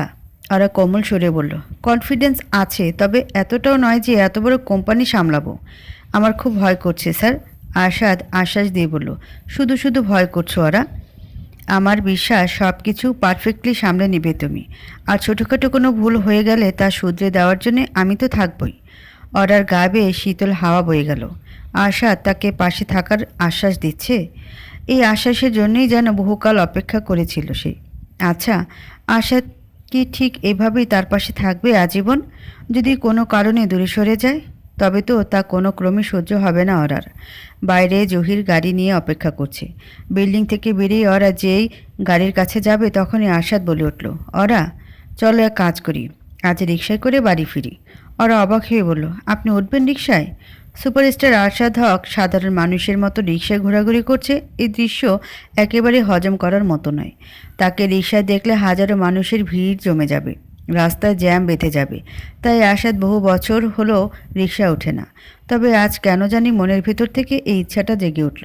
গাড়ির কাছে গিয়ে আশাদ নিজের সানগ্লাস আর একটা মাস্ক বের করলো। দুটোতে নিজের চেহারা পুরোপুরি ঢেকে ফেলল সে। ভালো করে খেয়াল করলেও বোঝা যাবে না রাস্তা দিয়ে আসাদ যাচ্ছে। রাত তেমন হয়নি, 8টার মতো বাজে। ঢাকাবাসীর ব্যস্ততা এখনই শেষ হয়ে যাবার কথা নয়, তবুও আজ রাস্তা কোনো কারণে ফাঁকা। দু একটা রিক্সা দেখা গেল, খুব একটা যানবাহন নেই। ভালোই হলো, একে তো অন্ধকার, তার উপরে জনমানব শূন্য, কারোর আশাদ চিনে ফেলার সম্ভাবনা অতি ক্ষীণ। রিক্সা ওরাই ঠিক করলো। বাংলাদেশের সবগুলো রিক্সার বসার জায়গাটার সাইজ একই রকম নয়, কোনোটায় বেশি জায়গা থাকে আবার কোনোটায় কম। বেছে বেছে আজকের রিক্সাটার বসার জায়গাই কম হতে হলো। এসব রিক্সা একজনের জন্য উপযুক্ত, দুজন বসতে হলে চাপাচাপি করে বসতে হবে। আশা তাকে রিক্সায় উঠে বসলো। ওরা উঠে বসতেই খেয়াল করলো জায়গা স্বল্পতার কারণে সে বসেছে আশাদের গা ঘেঁষে। কী সর্বনাশের ব্যাপার! এক নিমিষেই ওরার হৃদস্পন্দন বেড়ে গেল। আশাদের এতটা কাছাকাছি কখনো বসেনি সে। অন্য সময় হলে ওরা ভাবতো এটাই তো স্বাভাবিক, রিক্সার জায়গা নেই তাই বসতে গেলে গায়ের সঙ্গে গাল লেগে যেতেই পারে। তবে আজ বিষয়টাকে কিছুতেই স্বাভাবিকভাবে নিতে পারছে না ওরা। লজ্জায় তার গাল দুটো রক্তিম হয়ে এসেছে। ওরা সাবধান আশাদের কাছ থেকে সরে বসার চেষ্টা করলো। আশাদ হঠাৎ ধমকে সুরে বলল, কি করছো, পড়ে যাবে তো, এদিকে সরে এসো। আশাদের এক ধমকে ওরা হিমবাহের মতো জমে ঠিক আগের জায়গাতে বসে রইল। অনবরত আশাদের শরীরের স্পর্শ তাকে ভেতরে প্রবল তুফান সৃষ্টি করছে। নিজেকে কেমন এলোমেলো লাগছে ওরার। অস্বস্তিকর এই পরিবেশ কিছুটা সহজ করার জন্য ওরা নিজেই বলল, আপনাকে এই প্রথম রিকশায় উঠতে দেখলাম। আশাদ রাস্তার দিকে তাকিয়ে থেকে বলল, কত বছর পর যে রিকশায় উঠলাম নিজেই জানি না। অথচ একটা সময় ছিল প্রতিদিন রিকশা যাতায়াত করতাম। একবার স্টার লাইফে পা রাখলে তার সহজে সাধারণ জীবনে ফিরে যাওয়া যায় না, সাধারণের মতো কাজ করা যায় না। কখনো কখনো এমন ছদ্মবেশ নিয়ে রিকশায় উঠলেও তো পারেন। এখন আর কত অ্যাডভেঞ্চারের শখ নেই। ওরা হঠাৎ কী যেন মনে করে বলল, আমি বললে আসবেন? পর মুহূর্তে মনে হলো বিরাট বোকামি হয়ে গেছে। কি মনে করে সে আশাদকে এমন প্রশ্ন করলো কে জানে। সে বললে কেন ছদ্মবেশ নিয়ে রিকশায় ঘুরতে আসবে আশাদ, তার কি দায় পড়েছে? ওরাকে আশ্চর্যের চূড়ায় পৌঁছে দিয়ে আশাদ বলল, আসবো। আরেক দফা এলোমেলো হয়ে গেল ওরার অন্তরাত্মা। আশাদ কেন এতটা গুরুত্ব দিচ্ছে তাকে? এই গুরুত্ব তো দিন দিন অসহনীয় পর্যায়ে চলে যাচ্ছে। আশাদ আকাশের দিকে তাকিয়ে হালকা গলায় বলল, আজ চাঁদটা নেই নাকি? ওরা অস্পষ্ট গলায় বলল, হুম, অমাবস্যা। চাঁদ থাকলে ভালো হতো, রিকশায় ঘুরতে ঘুরতে চাঁদ দেখা যেত। সবাই শুধু চাঁদের প্রশংসাই করে, অথচ খেয়াল করেছো অমাবস্যার অন্যরকম একটা সৌন্দর্য আছে? ওরা কতক্ষণ আকাশের দিকে ভালো করে লক্ষ্য করে বলল, তাই তো। আশাদের এই গুণটা ওরাকে সব থেকে বেশি মুগ্ধ করে। সাধারণের সঙ্গে তার চিন্তাধারা সমরেখায় চলে না, এই জন্যই তো সাধারণের থেকে সে এতটা আলাদা, এতটা অনন্য। পোড়া পোড়া একটা গন্ধ নাকে এসে লাগায় চোখ মেলে তাকালো ওরা। যা দেখলো তা দেখার জন্য মোটেও প্রস্তুত ছিল না সে। বাড়িতে আগুন ধরেছে, পাশের ঘরটায় দাও দাও করে আগুন জ্বলছে। আগুনের তীব্রতা চোখের সামনে জানালাটা ভেঙে পড়ল। প্রচণ্ড ধোঁয়ায় ওরা শ্বাস নিতে কষ্ট হচ্ছে, চোখ জ্বালা পোড়া করছে। আগুন লাগলো কি করে? তার থেকেও বড় কথা, আগুন লাগার পর কেউ তাকে ডাকলো না, সে ওভাবেই পড়েছিল। পাশের ঘর থেকে আগুন দ্রুত ছড়িয়ে পড়ছে, যে কোনো সময় এ ঘরে ঢুকে পড়বে। স্বাভাবিক চিন্তা চেতনার পর্যায়ে রইল না ওরার মস্তিষ্ক। ভয়ে আতঙ্কে তার পুরো শরীর হিম হয়ে গেল। এখন সে কি করবে, কি করে বাঁচাবে নিজেকে? এক মুহূর্ত অপচয় না করে উঠে দাঁড়ালো ওরা। বাড়ির মূল দরজা পাশের ঘরের সঙ্গে, ওখানে যাওয়ার উপায় নেই। তবে তার এই ঘরটা থেকেও বাড়ির পেছন দিকে যাওয়া যায়। ওরা ছুটে গিয়ে দরজাটা খোলার চেষ্টা করছে, তবে পারছে না। কেউ যেন বাড়ি থেকে তালাবদ্ধ করে রেখেছে তাকে। ওরা বিকট শব্দে আর্তনাদ করছে, বাইরে যাওয়ার আকুতি করছে। কেউ তার ডাক শুনতে পাচ্ছে না। আগুন এই ঘরে আসতে শুরু করেছে। ধোঁয়ার মাত্রা আরও বেড়ে গেল। ওরার মনে হচ্ছে আগুন গায়ে এসে লাগার আগে এই ধোঁয়ার তীব্রতাতেই সে মরে যাবে। হঠাৎ তার মনে পড়ল জানালাটার কথা। জানালা খুলতে ওরা দেখতে পেল বাইরে দাঁড়িয়ে আছে তার নতুন মা। তার পাশে দাঁড়িয়ে তার ছোট ছোট ভাইরা। ওরা চিৎকার করে বলল, নতুন মা, আমাকে বের করো। আয়েশা মুখ বিকৃত করে বললেন, তোর তো মাইয়ারে বাইর করবো আমি। কেন রে ছেমড়ি, বাপের মুখ কালা কইরা পালানের সময় মনে ছিল না? অহন তুই পুইরা মরবি, এটাই তো শাস্তি। আগুন একটু একটু করে এগিয়ে আসতে অরার দিকে। সে আকুতি সুরে বলল, আমাকে বাঁচাও নতুন মা। নতুন মা আর কিছুই বলল না। এক গাল হেসে তাকিয়ে রইল তার দিকে। ছোট ছোট বাচ্চাগুলোর মুখেও হাসি ছড়াছড়ি, যেন ওরাকে পুড়ে মরতে দেখে তাদের খুব আনন্দ হচ্ছে। ওরা অনবরত চিৎকার করে এই বদ্ধ ঘর থেকে রেহাই পাবার চেষ্টায় ব্যস্ত। তার আর্তনাদ আর কারো কানে পৌঁছাতে পারল না। তার আগে আগুন এসে স্পর্শ করলো তাকে। বিকট শব্দে চিৎকার করে উঠে বসলো ওরা। দুঃস্বপ্ন, এটা কেবলই দুঃস্বপ্ন। মানুষের দুঃস্বপ্ন এতটা ভয়াবহ হতে পারে? ওদিকে ওরা চিৎকারের আওয়াজ এতটাই প্রবল ছিল যে তা দোতলায় আরশাদের কানে গিয়ে পৌঁছল। আরশাদ এখনও ঘুমায়নি। পরবর্তী শুটিংয়ের স্ক্রিপ্ট নিয়ে বসেছিল। সে বুঝতে পারছে চিৎকারটা ওরারই। শুধু শুধু একটা মেয়ে এমন চিৎকার করবে না। ওরা ঠিক আছে তো? বিচিত্র এক উদ্বেগ খেলে গেল আরশাদের মনে। ওরাকে নিয়ে তার উদ্বেগ যেন দিন দিন বেড়েই যাচ্ছে। স্ক্রিপ্ট বন্ধ করে উঠে দাঁড়ালো আরশাদ। এভাবে হাত গুটিয়ে থাকার কোনো মানে হয় না। একবার গিয়ে মেয়েটাকে দেখিয়ে এলে তো ক্ষতি নেই।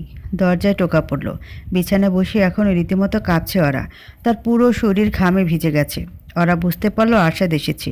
এই বাড়িতে তারা দুজন ছাড়া এই মুহূর্তে কেউ নেই। ওরা অস্পষ্ট গলায় বলল, আসুন স্যার। আরশাদ ঘরের ভিতরে ঢুকতে ঢুকতে চিন্তিত গলায় বলল, ওরা, চিৎকারটা তুমি করেছিলে? ওরা হ্যাঁ সূচক মাথা নাড়ল।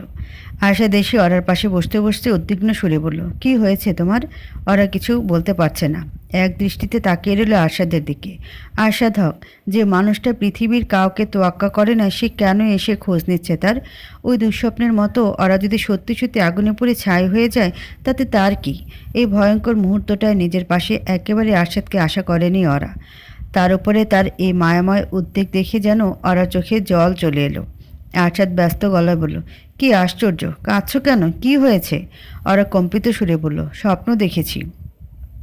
তাই বলে কাঁদতে হবে নাকি? অনেক ভয়ঙ্কর ছিল স্বপ্নটা। আরশাদ বিছানার পাশের সাইড টেবিল থেকে পানি ভর্তি গ্লাসটা নিয়ে ওরার দিকে এগিয়ে দিয়ে বলল, পানিটা খাও।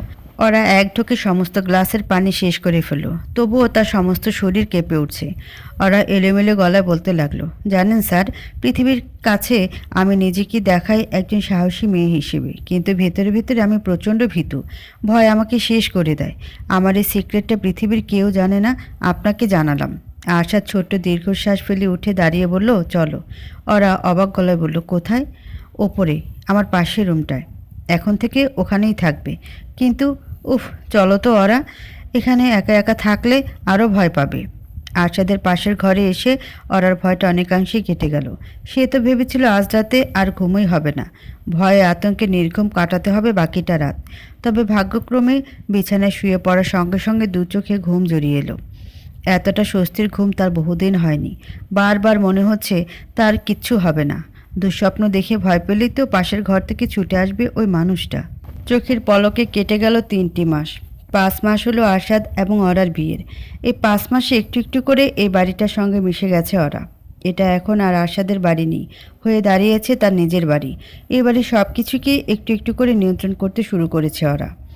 এই যেমন আগে বাজার করার কোনো ধরাবাঁধা নিয়ম ছিল না। মতিউর যখন সময় পেত তখনই বাজারে যেত। ওরা এখন সুন্দর করে কতগুলো লিস্ট তৈরি করে দিয়েছে। একটা মাসিক লিস্ট, একটা সাপ্তাহিক লিস্ট, আরেকটা দৈনিক লিস্ট। ওরা লিস্ট অনুযায়ী এখন বাড়িতে বাজার আসছে। পুরোদমে নিজের সংসারের মতো করে সবটা গুছিয়ে নিয়েছে ওরা।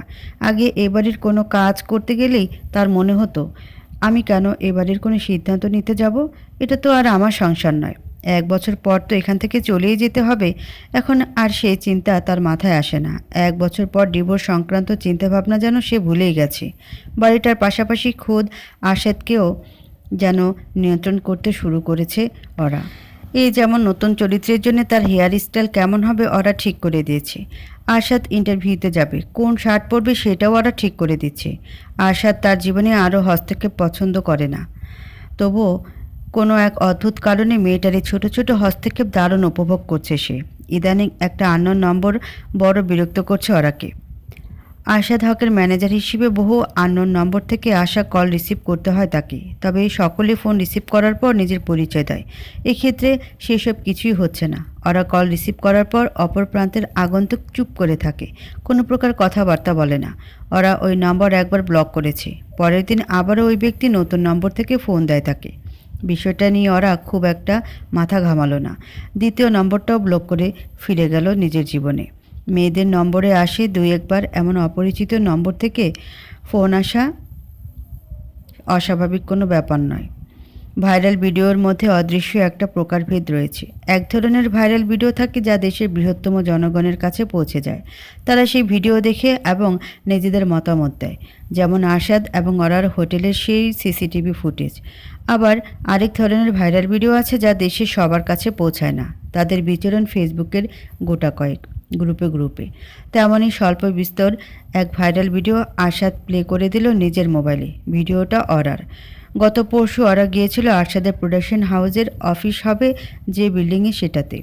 বিল্ডিংয়ের ভেতরটায় ভাঙচুর করে আরশাদের পছন্দ অনুযায়ী ঘরগুলো তৈরি করা হচ্ছে। ওরা একাই গিয়েছিল সেই কাজ দেখতে। আরশাদের সেদিন শুটিং ছিল। বিল্ডিং থেকে বের হবার সময় একদল সাংবাদিকদের মুখে পড়ে যায় ওরা। এসব সাংবাদিকরা হঠাৎ কোথা থেকে উদয় হয় কে জানে। ওরাকে বের হতে দেখেই কয়েকজন সাংবাদিক মাইক হাতে ছুটে গেল তার দিকে, আর কয়েকজনের হাতে ক্যামেরা। তাদের এমন আকস্মিক আগমনে অপ্রস্তুত হয়ে গেল ওরা। ভিড়ের মাঝ থেকে একজন সাংবাদিক বলে উঠল, ম্যাম, এখানে কি আশা স্যারের প্রোডাকশন হাউসের অফিস হবে? ওরা ইতস্তত করে বলল, জি। আরেকজন সাংবাদিক উৎসুক গলায় বলল, প্রোডাকশন হাউসের নাম কি হতে চলেছে ম্যাম? ওরা কম্পিত সুরে বলল, সেটা এখনও ঠিক হয়নি। শোনা যাচ্ছে আপনাকে নাকি প্রোডাকশন হাউসের বিশেষ কোনো দায়িত্ব দেওয়া হবে, এটা কি সত্যি? ওরা ব্যস্ত গলায় বলল, আমি এখন কিছুই বলতে পারছি না, সময় মতো স্যার ঘোষণা দিয়ে আপনাদের জানাবেন। কথাটা বলি ওরা ব্যস্ত পায়ে এগিয়ে গেল গাড়ির দিকে। 1 মিনিটেরও কম সময়ের এই ভিডিও নানান গ্রুপে ঘুরে বেড়াচ্ছে। মানুষের একটাই প্রশ্ন, ওরা বিয়ের 5 মাস পরে কেন আরশাদকে স্যার ডাকছে? এক দলের অভিমত, অনেক দিন ধরে সে আরশাদের ম্যানেজার হিসেবে কাজ করেছে, তাই স্যার ডাকার অভ্যেসটা এখনও রয়ে গেছে। তবে আরেক দল বলছে ভিন্ন কথা। তাদের মতে ওদের বিয়েতেই কোনো গণ্ডগোল আছে। রাগে আরশাদের নাক লাল হয়ে গেছে, দোকান দিয়ে যেন গরম বাষ্প বের হচ্ছে। এভাবে চলতে থাকলে মানুষ এই বিয়েটাকে মিথ্যে ভাবতে শুরু করবে। আরশাদ বারবার মেয়েটাকে বারণ করে দিয়েছিল মানুষের সামনে স্যার না করতে। আরশাদের রাগ সকল সীমা ছাড়িয়ে যায় যখন কেউ তার কথার অবাধ্য হয়। বহু চেষ্টা করেও রাগটা নিয়ন্ত্রণ করতে পারল না আরশাদ। উঠে দাঁড়িয়ে পা বাড়ালো অরাকে খোঁজার উদ্দেশ্যে। অরাকে তার ঘরেই পাওয়া গেল। গুনগুন করে গান গাইতে গাইতে নিজের কাপড় গোছাচ্ছিল। আরশাদ দৃপ্ত পাওয়া ঘরে ঢুকে গম্ভীর গলায় বলল, অরা, তুমি কি ভিডিওটা দেখেছো? ওরা অবাক ভঙ্গিতে বলল, কোন ভিডিও স্যার? ওরার মুখে আবারও স্যার ডাকটা শুনে আরশাদের গা বেয়ে রাগের প্রবল হাওয়া বয়ে গেল। নিজেকে সামলে সে মোবাইল থেকে ভিডিওটা বের করে ওরার হাতে ধরিয়ে দিল। ওরা পুরো ভিডিওটা দেখলো ঠিকই, কিন্তু কিছু বুঝে উঠতে পারল না। অনিশ্চিত গলায় বলল, কোনো সমস্যা হয়েছে স্যার? আরশাদ প্রচণ্ড এক ধমক দিয়ে বলল, বারবার স্যার ডাকো কেন আমাকে? কতবার বারণ করেছি মানুষের সামনে স্যার ডাকবে না? ওরার বুকটা ধক করে কেঁপে উঠল। এমন নয় যে আজ সে প্রথম আরশাদের ধমক খাচ্ছে, এর আগেও বহুবার আরশাদ ধমক দিয়েছে তাকে। তবে কোনো এক বিচিত্র কারণে আজই যেন প্রচণ্ড কষ্ট হচ্ছে তার। আরশাদ ক্রুদ্ধ গলায় বলল, কে বলেছিল সাংবাদিকদের সাথে কথা বলতে? ওদের অ্যাভয়েড করে গাড়িতে চলে যেতে পারতে না? ওরা নিচু গলায় বলল, ওরা আমার সামনে চলে এসেছিল তাই। ওরার কথা শেষ হওয়ার আগেই আরশাদ আবারও ধমক দিয়ে বলল, জাস্ট শাট আপ। তোমার একটা বোকামির কারণে আবারও নতুন করে কথা উঠছে। মানুষ ভাবছে এই বিয়েটা আসল না। ওরার চোখে এবার জল এসে গেল। আচমকা তার চোখে জল দেখে আরশাদ হকচকিয়ে গেল। এর আগেও তো সে বহুবার এমন কড়া ভাষায় কথা বলেছে ওরার সঙ্গে। কই, তখন তো এমন চোখের জল ফেলেনি মেয়েটা। ওরা কান্নাজড়িত কণ্ঠে বলল, সবসময় শুধু আমার সাথে এমন ঝাড়ি মেরে কথা বলেন আপনি? এই কথাটা একটু ভালো করে বললে কি হতো? ওরার কণ্ঠস্বরে মিশে আছে একরাশ অভিমান। আরশাদের দিকে সে তাকিয়েও আছে অভিমানী দৃষ্টিতে। আরশাদ ধাঁধায় পড়ে গেল, কি বলবে ঠিক বুঝতে পারছে না। ওরা ঝড়ের গতিতে ছুটে বেরিয়ে গেল ঘর থেকে। ওরা গিয়ে বসেছে ছাদের দোলনাটায়। কষ্টের সুরে বুক ধুকপুক করছে। এমন অনুভব কেন হচ্ছে তার? ঘোর অভিমান আঁকড়ে ধরেছে তাকে। এই অভিমান জিনিসটা বড়ই অদ্ভুত। আমরা তার উপরে অভিমান করতে পারি যে আমাদের সব থেকে বেশি আপন। ওরা তাহলে আশাদের উপর অভিমান করে আছে কেন? কয়েক মিনিটের মাথায় আশাদের আগমন ঘটল ছাদে। ওরা চোখ তুলে তাকালো না তার দিকে, ঘাড় ঘুরিয়ে অন্যদিকে চোখ সরিয়ে নিল। যে মানুষটা ধমক ছাড়া আর তার সঙ্গে কথাই বলতে পারে না, তার দিকে তাকিয়ে কি হবে? আশা শান্ত ভঙ্গিতে ওরার পাশে বসতে বসতে বলল, তুমি এমন ছিচকাদনি হলে কবে থেকে ওরা? ওরা অন্যদিকে মুখ ফিরিয়ে রইল, তাকালো না আশাদের দিকে।